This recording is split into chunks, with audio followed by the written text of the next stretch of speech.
سلام مرسی خانم. خب این خواننده شهره، میاد برای آهنگ میخونه و خیلی درآمد بالایی هم داره. آره بعد حالا یه آهنگ برای بچه ها بخون.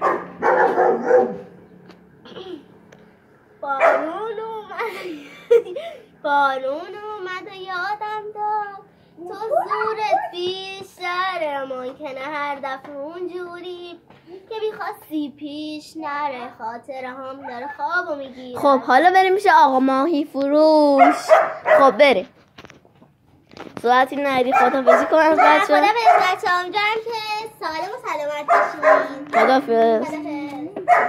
خب بریم میشه شغل بعد. خب بچه ها اینجا ماهی فروش رو ببینیم. سلام هم ماهی های چی داری؟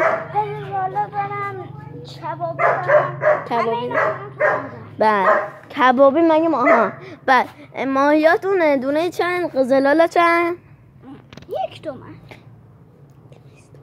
200 تومن 200 هم. بعد قزل سالمون 1 تومن 1000 تومن. شاید شما ارزون.